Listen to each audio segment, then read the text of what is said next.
Port से लेकर airport, cement से लेकर डिफेंस और पावर सेक्टर में तहलका मचाने के बाद अब अदानी ग्रुप रिन्यूएबल सेक्टर पर फोकस बढ़ा रहा है। देश के दूसरे सबसे अमीर व्यक्ति गौतम अदानी की अगुवाई वाले समूह ने इसके लिए हजारों करोड़ रुपए का निवेश करने का प्लान भी बनाया है। अदानी ग्रुप की इस प्लानिंग से आईपीओ लाने वाली एनटीपीसी ग्रीन एनर्जी और शेयर मार्केट में अपर संकट ला रही सुजलॉन एनर्जी की मुश्किलें बढ़ सकती हैं। अदानी समूह की देश के अलग अलग हिस्सों में बड़े पैमाने पर सोलर, विंड और हाइब्रिड प्लांट लगाने की तैयारी है।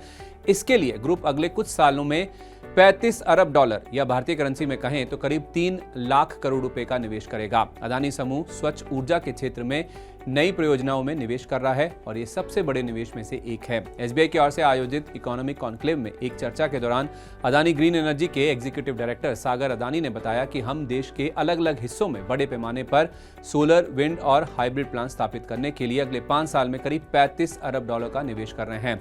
दुनिया में कहीं भी किसी भी कंपनी की ओर से रिन्यूएबल एनर्जी के क्षेत्र में ये सबसे बड़ा निवेश है। अदानी ग्रीन एनर्जी गुजरात के खावड़ा में 30,000 मेगावाट का रिन्यूएबल एनर्जी प्लांट लगा रही है। सागर अदानी ने कहा कि देश को न्यूक्लियर एनर्जी और दूसरी चीजों के बारे में भी सोचने की जरूरत है।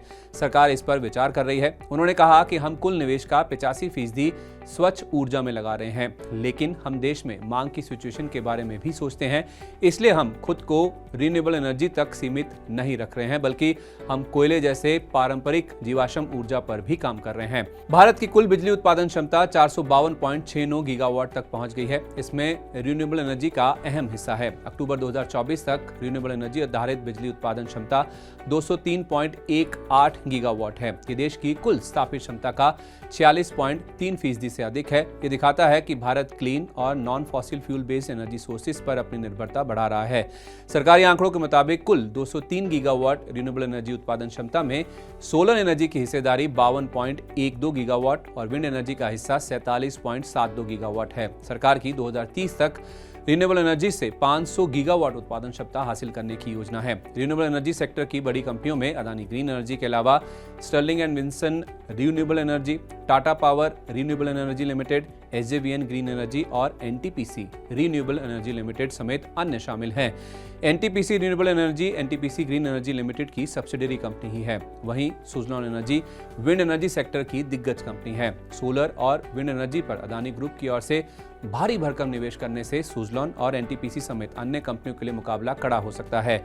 वहीं सुजलॉन एनर्जी की बात करें तो इसके शेयर ने मंगलवार को एक बार फिर 5% का अपर सर्किट लगाया। मॉर्गन स्टैनली की ओर से रेटिंग अपग्रेड करने की वजह से सुजलॉन के शेयरों में तेजी आई है। ग्लोबल ब्रोकरेज फर्म ने सुजलॉन की रेटिंग को इक्वल वेट से बढ़ाकर ओवरवेट कर दिया है और 71 रुपए का टारगेट प्राइस बरकरार रखा है। नेशनल स्टॉक एक्सचेंज यानी एनएसई पर सुजलॉन का शेयर 2 रुपए 96 पैसे यानी 5% बढ़कर 62 रुपए 22 पैसे पर बंद हुआ। अदानी समूह सोलर और विंड एनर्जी सेक्टर के अलावा मेटल कारोबार में भी अपनी दांव कमाने की तैयारी में है। इसलिए उसने 5 अरब डॉलर की भारी भरकम निवेश करने की योजना बनाई है।